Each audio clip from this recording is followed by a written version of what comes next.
Hey guys, my name is Brant Phillips. In case you didn't know, I'm founder of Breakthrough at the Beach, and I've got on one of my friends, one of my brothers, called Aaron. His name is Aaron Crow, and we call each other brothers whenever they go through the breakthrough experience because we don't see each other as really friends anymore. Like it's a brotherhood is what we're trying to create.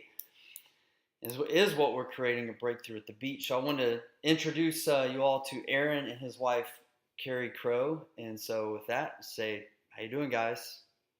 Hey, how's it going? So Aaron came through Breakthrough at the Beach probably about 6 months ago, I believe, Yep. and so what I'm gonna do now is just let you guys just introduce everybody to who you are, let everyone know a little bit about um, how you guys met and a little bit of the Crow family story, and just take that, share what you feel like you want to share, and to kind of lead that up to when you found Breakthrough at the Beach and kind of where you're at, what prompted you to click on the apply button and all, everything else that ensued. Sure. So, again, Aaron Crow, my wife Kary. We've been married 8 years, have almost 8 years, have three children. In January, they'll be 7, 4, and 2. I've got a background of, I started out basically my career doing IT work. I still do IT work some.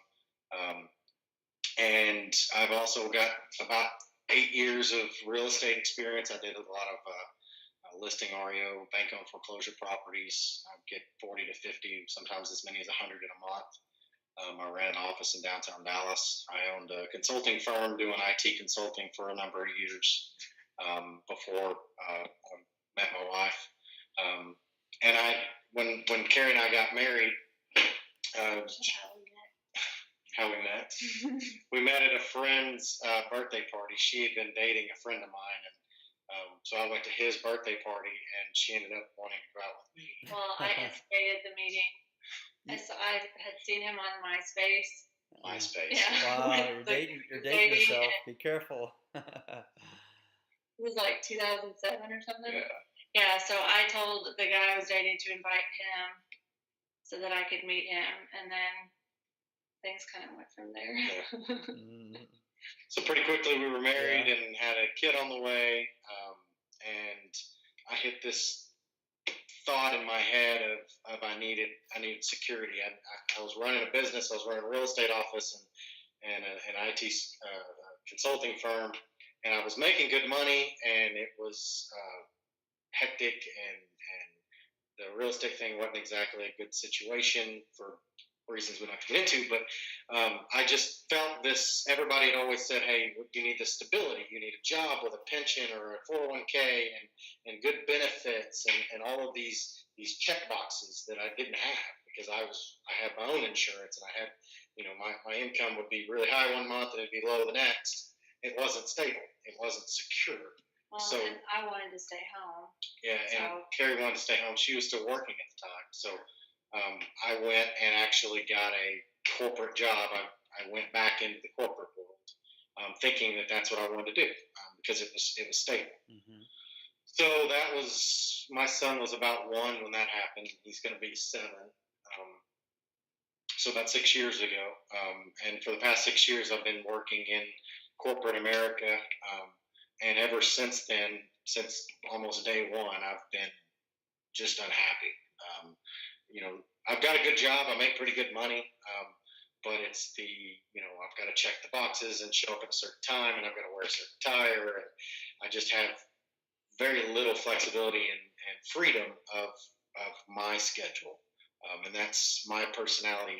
Brant and I have talked about my personality type, and I'm unique in a lot of ways, as we all are. But I'm a high D, so I want freedom, flexibility, and to be able to control my environment as much as possible. So that kind of led me to looking for other jobs and thinking. I actually went through 2 jobs in the past 6 years. One I was only in a year, and the other one I've been in for the past 5. But it really always led me to think that there was always something more out there. And I was searching for a different employer, a different job, But every time Kary and I would talk about it, I'd go on interviews, I'd get offers. I would always come back to what's going to be different there than where I'm at. I mean, it's going to be another job, it's going to be another set of rules, a different manager. That's really not going to change the things that I'm unhappy with at work, because my boss is a nice guy. I mean, I make good money and they're pretty flexible, and all in all, it's not a bad place to work. Well, and like, how long ago? Like three years ago or so. Was it 3 years ago? Yeah, because Sydney's almost 4. Sorry. About 3 years ago, he started traveling like a lot. He would be gone on outages, so he'd be stuck in like these little podunk towns that have nothing but like fast food and just really crappy restaurants. And he'd be gone Monday through Friday and home, Saturday and Sunday. And there were sometimes, and there was like a whole like 6-month chunk where like a couple times he came home like for like 24 hours, literally 24 hours, and then he was gone again.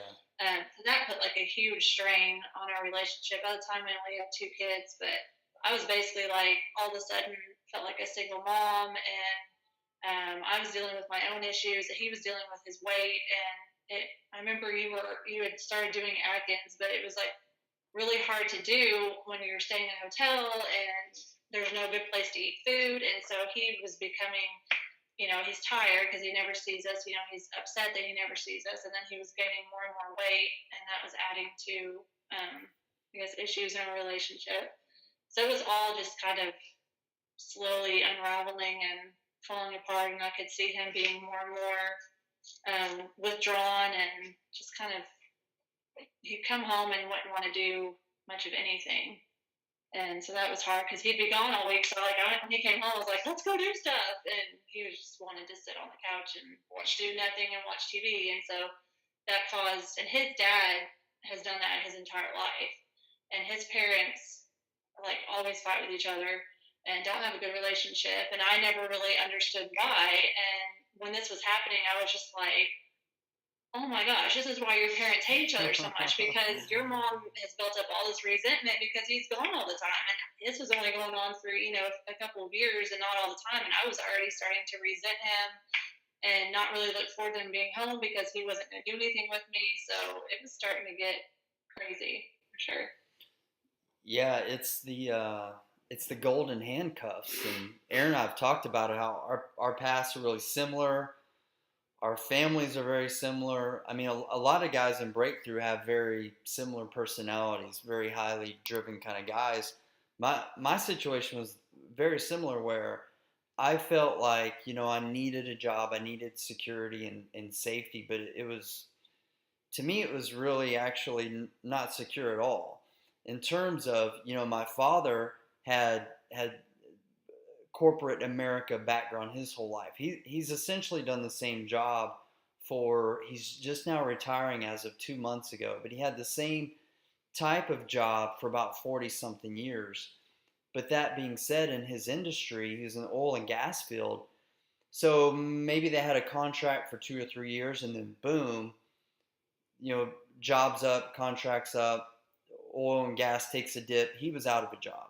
All right, maybe for a week, maybe for a month, maybe for a year and a half. When I was a child, he lost his job for like a year and a half. He lost our home and everything. But that's what he always went back to, is getting a job, having a good contract. And he's made a really nice living, 40 something years. He's provided for, he provided for our family.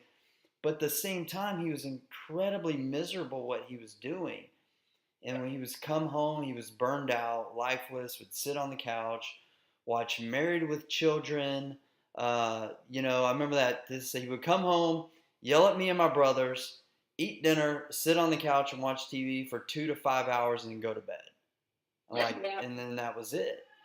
And then so I began to follow in his footsteps, and I took that job, Fortune 500 company. And I remember the very first day being there, I'm like, I hate this. This is not me. Like, I can't do this.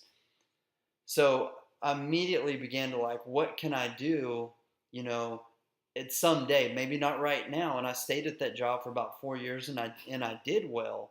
But I knew at the same time, the whole time, I'm like, I gotta resist this urge. And it was at times it was tempting, like, I can just fall in line with the corporate America game. I can climb the ladder, be a good boy, do all these types of things. And I'm like, no, I can't. Like, it was just something inside of me was like, Brant, do not drink the Kool-Aid. Do not do it. Because like when you really got, for me, when I really got to know a lot of the guys, it was a lot of that burnout. Guys weren't being honest. They weren't being real, traveling all the time, unhappy, et cetera, et cetera. I'm like, there's got to be a better way. Right. I turned to real estate. That was the thing that just stood out to me, that attracted me the most. And then since then, it's really just entrepreneurship, although a lot of that revolves around real estate. But yeah, very, very similar paths that we've taken for sure. Yeah, and so for the past 3 years, I've been in the company I work for. They've hand selected. It's probably a 5,000 employee company. I work for a utility power company. We generate electricity in the state of Texas, and they upper management hand selected like 10 people to be in the leadership circle, and they took us to leadership. They brought in outside consultants and trained us in all this leadership stuff and dialogue, and I've really enjoyed it. I've learned a lot from it, and I've been through 3 different sessions of it, and this year was going to be the 4th. And my manager said, "Oh yeah, you've been selected." And I'm like, "Of course I have." And I actually looked at him and I said, "I'm not doing it this time." And he was like, "What?" And I was like, "I'm not doing it." I said, "I've done it 3 times. I've enjoyed it. I appreciate it. It's just not part of my long-term goal. I don't want to be upper management." They go, "Well, they're grooming you for upper management." I'm like, "Well, I don't want to be upper management." And the look on his face was just he was completely confused, had no idea what I was talking about, why I would possibly say that. And he tried to argue with me. No, you really want to do this? I'm like, "Yeah, I'm not. Are you telling me that I have to do it?" He's like, "No, it's not required." I said, "Okay, then I'm not doing it." And again, he just continued to try to argue with me. I'm like, "Man, I'm not going to argue with you because this is my decision. It's more important for me to do what I'm going to be happy with and be able to go home with my family and not have the stress and the frustration of things of that." And it was like the turning point. It was right after I'd gotten back from Breakthrough, and I had just made that decision. And leading up to that, to take a step back, and what drove me to go to Breakthrough is I was looking for something different. And again, I'd gotten job opportunities from big companies like General Motors and AT&T, big name companies. So these would have been jobs that you could have had for the rest of your life. I've worked for AT&T and State Farm, big companies. And I knew what was on that side of the fence. I knew what that path led to. And that wasn't where I wanted to be. So I started looking, Kary and I started talking, okay, what else could I do? I ran a consulting firm. I ran real estate. I didn't really want to do consulting, IT type consulting anymore. So I said, well, I was good at real estate. I enjoy real estate. I have my real estate license. I have a vast amount of experience rehabbing houses and doing flips and managing houses and utilities and contractors and subcontractors and that whole thing for managing the properties for the banks. I'm like, okay, well, let's look at getting back into real estate investing. So I've done some, probably 5 to 10 flips or so in my career since getting my real estate license. And so I said, okay, well, I'll start doing that. So I started doing research online, put it in Google, research or real estate investing seminars and stuff like that, looking for training. Again, I didn't have the faith in myself that I could do it, even though I'd done multiple in the past. I have all this real estate experience. I have my real estate license, all the things that I know and have done. I just didn't have the faith in myself that I could do it. So I started reaching out, looking for things. And I think it was a link on Facebook or something that came up, and it said Breakthrough. And it kept coming up. I saw it like multiple days in a row. I never clicked on it. Multiple days. I'm like, what the hell is this? So I clicked it. And I watched the video, and something hit with me, and I went and got her, and I said, come look at this. And so she watched it, and Brant, I think you said a similar thing about when you said something with your wife. I showed it to her, and she's like, I said, what do you think about this? She goes, well, why not? Why wouldn't you do it? Have you signed up yet? And I'm like, no, I was talking to you first. So I filled out the application and sent it to you. I think actually before I filled out the application, I was like, when is it? Because my work schedule is going to be difficult. And how much is it? And I think you quickly responded back and said, these are the dates and this is that much. And then, so I filled out my application and you called me. We had our call. And I remember at the end of the call, you were like, so are you in or not? And I said, hell yeah. And you said, well, that's the perfect answer. So, well, and I think for us at least, I know some relationships where, like you said, your friend whose wife is like, no, you can't do that.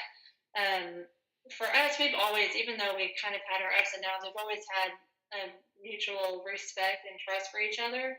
And I trust him in every decision that he makes because I know that he's not going to make a decision that's going to negatively impact us. And I also saw a change in him. Like the first change I saw in him was years ago when he was doing real estate and he was getting very unhappy with it. So I was like, you need to go do something else. And that's when he got into IT. And for a while there, he was doing good and he was happy. And then I could see it shifting again, that he wasn't happy and something was going on. So I was just like, yeah, if this is going to help you get back to where you need to be, then absolutely. I had no idea what it was going to turn into. Yeah. But it's been great. Absolutely. Yeah, and it's similar, the kind of funny thing, like with you and your boss and telling them no. I remember whenever I met with my boss for a review, and I told her, I'm quitting my job. I had bought about 25 rental properties at that time while working my job just on the side. And I, made up my mind, like, I'm quitting my job in 2 weeks. And I remember talking to my dad about it, and my dad was like, how can you do that? It's a Fortune 500 company. You could retire there. There's safety, security, benefits, all this kind of stuff. In the back of my mind, I'm like, this is coming from a man who's been laid off from his safety zone so many times. And then also, it's like, and this wasn't fair of me because I know there's people in corporate America who have well-balanced, healthy lives and marriages and relationships with their children and things like that, and they enjoy what they do. But that wasn't the example that I had been exposed to my whole life.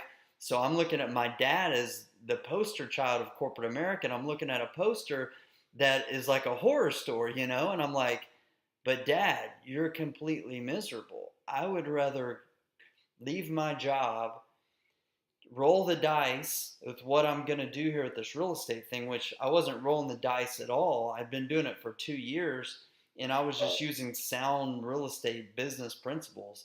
So I'm like, Dad, like, no offense, but like, you're completely miserable. And the safety you talk about, to me, it's a false sense of safety and security because at any time they can just pull the plug. You don't have a job, you're laid off, they're downsizing, whatever it is. So for me, the true way to gain safety is just to take control of it, like take it in your hand and take your finances, take your business, and learn how to make money on your own. And then that's what I found is like real estate is a great place for guys to start. To do, like, when you do your first deal, like, something changes. It's like, oh, I can make $20,000. Just, I don't want to say just like that, but I'm talking about, like, you get an idea, you analyze some deals, you create deal flow, you put together the financing, manage a rehab, and you make $20,000 or $5,000 or $10,000 or whatever it is. Something changes. Something changes, especially for guys like myself. I had known paychecks. I was 7 years law enforcement before that, and then 4 or 5 years in corporate America. But when I did that first deal, I'm like, I don't need them. I can do this. And so, something changed with me. And so, Kary, something you mentioned in there I think is really big, because I know some of the people watching this video, they may be watching it with their wives, or the wives are watching independently or watching it together. I don't know. Every situation is going to be a little bit different. But I've found that a lot of men don't have the support of their wives. And so that causes a lot of conflict in their marriage. But so what I've seen happen a lot is the men will blame their wife a lot of times for not supporting them. All right. But a Right. lot of times it's just because the wife doesn't have the full confidence that the husband's Yeah. gonna actually take action and fulfill upon these crazy ideas and these dreams that he has. And I know in my marriage I've been very fortunate. Like my wife, I say my wife has been naively supportive of me at times where I'm like, hey, I think I want to do this thing, this real estate, this deal, this business. And she's like, oh, yeah, I think you should do that. Like, I fully support you. I'm like, you do? And I'm like questioning if I even have the capability. And she's like, oh, yeah, I do. And her support has been one of like the biggest boosts in my life. And we've had, good Lord knows, we've had our problems too in our marriage and, just ups and downs and things like that. But I've always had her support. Like I've always had her support, and it's been huge because like I know that whenever times are tough, when I'm doubting myself, when I'm like feeling like I need to be doing something in terms of like taking action or doing a deal that I'm fearful of, just her confidence in me has always helped boost me. And so I know a lot of wives who may be watching this in the future or watching this right now in a recording, like it's a big thing. Like when I interview guys that come to Breakthrough at the Beach, they talk about, I don't know if my wife's going to be on board. And so a lot of times I'm like, well, is there a reason that she's not on board? Like you need to look into that. And but if you believe in your husband that he's going to take action, and you believe that you can support him, I think we have a lot of results now from the men who've attended Breakthrough. Not necessarily from anything that we've done, but we've just provided a format and a structure and a system that, when implemented and acted upon by the men who come, creates results. So you share a little bit, Aaron or Kary, either of you want to go first, kind of share just what your experience was and kind of what's happened really since leaving Breakthrough at the Beach, whether personally, business wise, spiritually, whatever, health and fitness. I know you've made some drastic changes since leaving the beach. So the first thing I'll say is at the beach, final day, and going through deciding if I'm going to go from just doing the beach to actually going into the brotherhood, going into the coaching and the whole thing. And the first thing that went into my mind was fear. I told you guys that, and it wasn't fear that I couldn't do it. It wasn't fear that I would fail or I wouldn't be able to win or whatever. It was, I was afraid. There was a fear, and I wasn't even sure why, but I was afraid that I wouldn't be able to get her. Being the gatekeeper, she wouldn't understand, she wouldn't feel it, and she wouldn't be on board. Mm-hmm. And I knew if she wasn't on board, then I wouldn't go very far. Yeah. I could still do it, I could still win, all that kind of stuff, but without her support, and not just, I guess you can do that. True, hell yeah, let's go do this. Yeah. Absolutely, I'm behind you 100%. In fact, I'm going to push you. So I call her, and I was expecting her to say, wow, that's a lot, or that's a big commitment, or whatever. And again, she didn't. She was like, yeah, okay, why not? It's money, it's time, it's effort. Just do it. And I was just like floored. I was like, are you sure? Like, you did hear the things that I told you. These are the commitments and all things it's going to be. She's like, yeah, do it. Let's go. Well, and the reason for that is you went to the beach in July. So during that time, the kids were out of school, and I was actually at our lake house with his mom and with the kids and stuff. So I was trying to keep myself busy because I know that, y'all take phones away, and that's hard for me and Aaron because, like, we text and message each other, like, all day, every day. So we're very used to being in, like, mass communication. So I was trying to distract myself, and I didn't hear much from you. I think it was, like, he went down Thursday. I think it was Friday night. Like, I'm sitting there on the couch with his mom, and I just start getting these strange texts from him, and I'm like, is this my husband? And, I mean, Aaron's it's not that he's not sweet and caring and kind, and he doesn't ever text me with, like, I love you. It was the way that he was texting me and the things that he was saying. I was just like, what the hell are they doing to him there? Like, something, and I immediately realized that something was going on, like a light bulb had been switched. And so I was very excited about it. And then Saturday night after y'all went to dinner, he called me and he just didn't even sound like himself. And so I immediately got very like anxious and nervous, and because he just like downloaded all this stuff on me for like 2 hours, and it was really cool what he was saying, but at the same time it made me, just like I said, really anxious, nervous, afraid, like, okay, he's saying this now, but what's he going to be like when he came home? And and I don't get to talk to him much, so he like dumps all this on me, and he's like, okay, bye, and I'm like, when he calls and he's like, well, this is what it's going to be, and I'd had time to process, I was just like, okay, if he has changed this much in 2 days, 2.5, 3 days, how much more is he going to change if he continues on, talking to y'all and being around y'all? Because obviously something that y'all are saying and doing is getting through to him. So, I wanted more of that person. Like, I didn't want the old Aaron to come back home. And if that meant spending, whatever amount of money would have been worth it to me to have that person come back and stay. And he's stayed. He's been that way, and even better, and gotten better and better and better. And again, not like he was horrible before, but he's just been like that much more awesome. So yeah. So when I talked to you guys originally, I talked to you all about all the 4 areas, and I talked about our family, being in relationship with my wife, and I think I'm pretty good there. I know I could improve, but I think that's probably the strongest out of my 4. And not that it wasn't, but wow, I've improved it leaps and bounds further than I could have ever even imagined. I didn't realize how, not that it was bad, just how much we could improve it. Our communication in all areas of our relationship with our kids, each other, everything else. It's just been night and day difference between then and now. And it's not, again, like you said, it's nothing that y'all didn't like give me some secret decoder ring. I'm like, oh, now I understand what my wife's saying.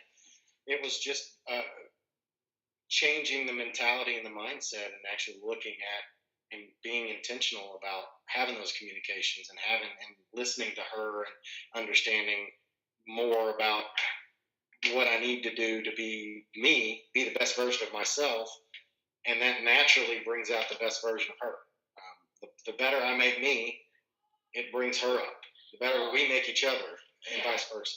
And you're very, like, Aaron, I'm sure you know, but people are watching, like, Aaron is very, like, more has, like, that engineering, very, like, logical thinking, and I'm more, like, emotional, gonna think with my heart and be completely, irrational and crying and sappy. Oh, yes, I do know Aaron. He's very... typical, I guess, woman, I guess. I hate to even say that. Yeah. But so it was hard a lot of times for us to communicate, because he was just like, this is black and white, this is what it is. And I'm just like, ooh, and I'd be crying. And so coming back, like, he kind of just, like you just said, he just kind of understood me more and understood how to approach me. And there's been several, like, I can't even count how many times that we would have thought about something and we haven't. Like, we even talk about it later in the night. Like, did you remember what happened today? And, like, 6 months ago would have been a fight. Like, just this morning, he had expectations for his day and I had expectations for mine. And something came up and we weren't going to get to do what I had planned for us to do. And in the past, I would have gotten really mad at you or gotten frustrated or angry. And instead, I just went in his office. I was like, okay, what are your expectations for today? And he told me, he's like, what are yours? And okay, well, how can we fix this? And so we just figured it out and went about our day. Whereas before, it would have been just like probably like a huge fight. Yes. And we wouldn't have talked to each other or been in a fight. So that's changed a lot. Yeah. Let's see what else has changed since the beach. Your health. Health and fitness. The lack of Diet Cokes in our house. You were drinking. You said 10 or 11 Diet Cokes a day, right? Yeah. I was going to the beach about 6 months before the beach. I was 325 pounds. I'm 6'2", so I'm not a small guy anyways. Going to the beach, the day I showed up at the beach, I was about in between 275 and 280. Still heavy. And that was in July, almost August, end of July. And today's the 28th of December, and I'm like 245 today. So 5 months, you've lost almost another 40 pounds, 35, 40 pounds. Yeah.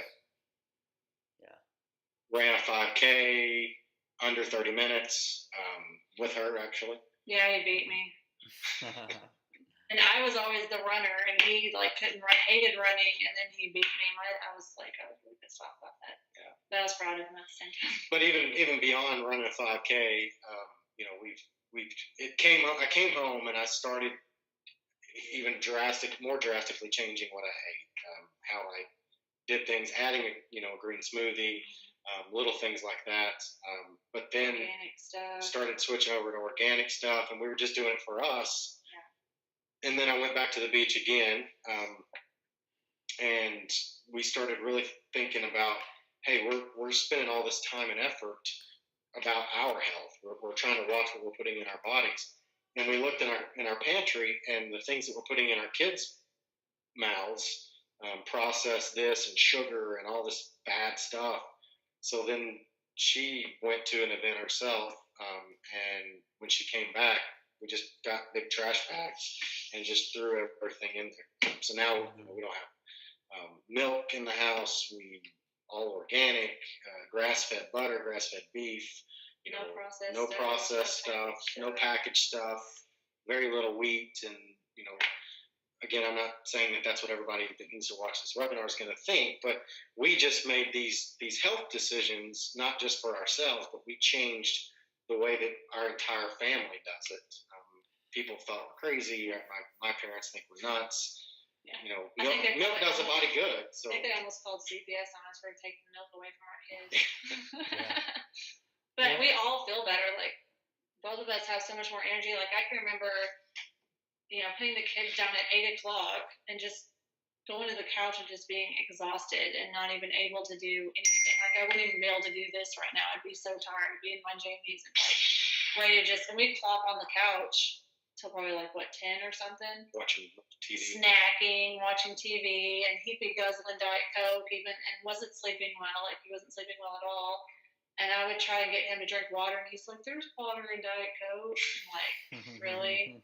And so the fact that he doesn't do that, and he drinks water all the time. I quit drinking Diet Coke the week before going to the beach because I had a call with Brandon, and Brandon said, I better start drinking water. He's going to kill me. It scared me a little bit. Yeah. So I stopped drinking Diet Coke. I just cold turkey quit, and I haven't had one since. I think what all this kind of boils down to is you guys are clear on what you want, and you're going after results that you want, and just identifying the key actions that you need to take and the other things that you need to remove in order to get you what you want. And that's one of the big things, of course, that we teach at Breakthrough at the Beach. Aaron, you mentioned the F4: faith, family, fitness, and finances. What is it that you want to create in those areas of your life? And another thing that you guys are on a roll, so I don't want to interrupt y'all, but you mentioned, kind of the gatekeeper conversation. To me, that's huge, because us as men, our wives act as a gatekeeper, and they essentially control the gate as we, whenever we go out to leave our house, leave our kingdom, and go out into the world to hunt and kill buffalo, or whatever it is that we are called to do to provide for our family. Our wives are standing there at the gates, and they can either, be sending us off with a hug and a kiss, words of affection, or it's not that we can't make our way through the gate, but we can make our way through the gate begrudgingly towards our wives, where there's disconnect, discord, where they don't support us and they don't have our back, and they're not, there's just this disconnect. And so whenever we, are in true unity as a couple and as, husband and wife, and we've got, our wives standing there at the gate, knowing that when we come home to our kingdom, to our home, to our castle, that we're connected, Like it makes us just want to go out and do battle and fight and these types of things and to be better listeners. Like I'm just like you, Aaron, where I'm like so analytical in the way that I think. Like, 1 + 2 = 3. Like, what is the logical thing here? What is going on? To my wife, like I'm thinking, I don't understand these emotions. They don't make sense to me. It doesn't compute. But at the same time, like I didn't understand it either myself. So I just started going through similar training that led to the breakthrough. Is like we want to provide for our families in terms of like we want to be like we want to save the day. We want to bring home the buffalo. Like we want to provide and fight for our families. But at the same time, we're fighting with the person and sometimes our children with the people who are most important to our lives. Like it doesn't make sense. So when I really started like understanding like that there's more to providing than just bringing home a paycheck and putting a roof over my family's head, all that is almost for naught if I'm not really experiencing connection and love and creating a legacy with who I am as a man, a husband, and a father, and as a businessman. And that's the kind of the funny thing that happens is like, oh, wait a second. When I'm connected spiritually with God in my faith and who I feel called to be, when I'm connected with my wife, and I mean really connected, communicating, which the F4 translates to daily investments, commitments that we make as men, but truly connected with my wife and my relationships with my children, not drinking 12 Diet Cokes a day, I'm eating healthier, I'm exercising. All that translates into the business world, how we show up in business, how we show up, in real estate and our investments, and ultimately how much money that we make. Like we can make more money and enjoy it doing the things that we do, making money at the same time. And that's where I started putting all this together because I was like just so driven by money for so long. Like, out of the F4 areas, like I was focused on money. And like at the same time, I'm like, my marriage was like on the rocks, totally disconnected from God. I'm like, oh, but I'm making money. That's great. And I'm like, this is the legacy I'm gonna lead. Like, oh, Brant was a really good businessman, but he pretty much sucked in the other areas of life, and that's where I had to take my deep, long hard look in the mirror. Like, what in the hell am I doing here? And how do I fix it? Like, how do I fix all this? And we talk about the beach, we call it having it all. And that just means how can you be connected in your faith with your family and your fitness and financially, like making money, doing something that you're passionate about. That's what it all boils down to. Yeah, I think for us, we were at that point where we were just going through the motions, or he was like, he's making money and coming home and eat dinner and kiss the kids goodnight and go to bed and do it all over again. And there was nothing like exciting you or pushing you to do more. And his biggest thing was like trying to be manager or something over his team, and that wasn't happening. Like his work kept pushing that back and pushing that back, and then he kept having to go out of town more, and so we really weren't getting anywhere. And I could understand that with wives. Like I told a good friend of mine about what had happened after he got back from the beach, and she's just like, I would never trust my husband with any of that. And I can understand that from her standpoint because I know about the relationship. But for me, it was just like, well, I really trust Aaron. So I guess for those wives out here listening, like if you don't trust your husband now, like have faith that he has already come this far to where he's looking at this program, that he's taking that first step. And I can guarantee you'll trust him when he gets back, as long as he follows, what he's learned at the beach. Like you will trust him and just believe in the process because it works. And then it's helped me be a better person because of the way he came home and was acting. It was like, well, I want to step up my game and be a better wife, to him, because he was so like pumped up and on fire. He was like, well, I can't even think about being the same person I was before. Like I've got to step it up so that I can even look good next to him. So that was just like when I decided I had to do something and found my own event to go to. And now I'm about to do my own stuff in January, and we're just building dreams and goals and not settling for what we have now. Yeah, And cool. awesome. Well, you hit on something like it's not for everybody. It's not.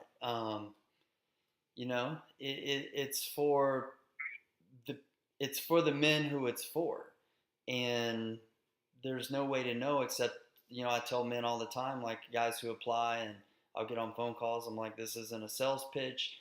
Like, what I'm trying to find out if this is a good fit. Like, do you have this burning inside, like really to be better in all areas of life, and not just about making money, but that just this true desire to have it all and to um, not settle for good. Because I think, Aaron, when you came down, like you were like I was, like you were living you had a good life, you had a good job, you had a good marriage, you had a good relationship with your kids, you were stuck, really stuck in good.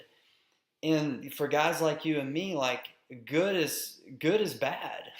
Good is really bad. And we found that, like when we were below the good level, like, oh, you want to get to good, but we found like, oh, we got to good, like good sucks. Like I'm actually miserable with good, even though a lot of people would love to be at good. We're not happy with that.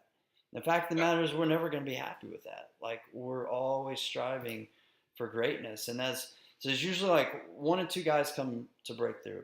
And it's most men who are in good. Like they've got this job, they've got, a good marriage, but they just feel inside like something ain't right. Like they're not happy. They're not always miserable. They just may not be happy. They're not fulfilled, and it's because they're not really pursuing what is in their heart, and really they're playing small is what it boils down to, because they're not having the marriage they could truly have, the connection with their kids, not pushing themselves in their health and fitness, like Aaron, like you've done, the other guys have done, and most of them are certainly not pushing themselves in the business world or in the investment arena. And then there's some guys who are actually coming from a place of really bad, like marriage is like in a horrible place, like they have to change things now, or it's going to end up in divorce, or who knows what, they're going to lose their kids. And there's some guys who are coming from that really, like in a really deep, dark place. But most guys, I would say, are like in that place of good. So trying to get to the great level. So, Karen, like, we're going to wrap up, but what are some of, just some of the big changes that you've seen with Aaron? You mentioned right when he came back, but just some of the big changes that have been, I guess, sustainable, like you've seen over and over and over again, and like what has that been like for you? The big one is intentional with his time. Like he we don't just sit around and watch TV all night. He's in his garage working out, or he's journaling or reading. He's got all these books that he reads, and he's learning stuff and implementing them in our lives. We're just more intentional with our kids in the way we discipline them, the way we talk to them, spending time with them. Our communication, I mentioned that before, was really big. The way that he talks to me is different. The way he relates to me is different. He's very patient with me now, whereas before he would get like visibly just annoyed and irritated with me and short if I if I wasn't catching what he was saying, or if I didn't agree with what he was saying. Now he just tries to see it from my point of view, and then we work on finding a common ground. Just his whole demeanor, like I said before, he would come home and just sit on the couch and didn't really want to do much, didn't want to engage, was not really wanting to engage with me and the kids as much anymore. But when he came home, he was excited to come home. Like he used to, I would get upset with him. When he'd come home, it was just like, ugh. I'd be like, hey, because I'm home with the crazy kids all day, and I'm just like, grown up, and I want to like hug him and embrace him and talk to him, and he just wanted to go to his room, change his clothes, and sit down. And so that was the biggest thing, is get me a Diet Coke. And get you a Diet Coke, for sure. You get me more Diet Coke today. You did not.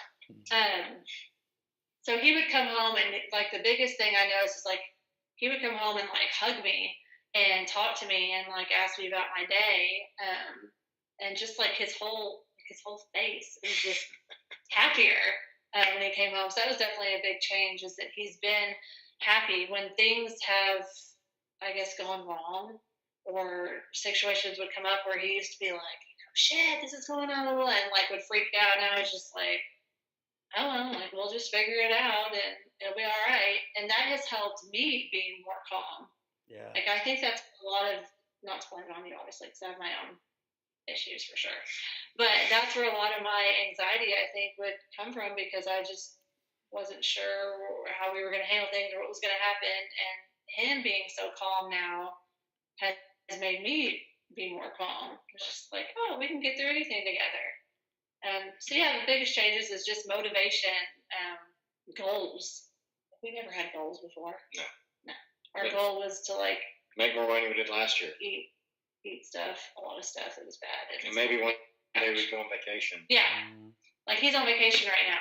He hasn't taken vacation in forever, and so we've just been hanging out. So yeah, motivation, communication, drive.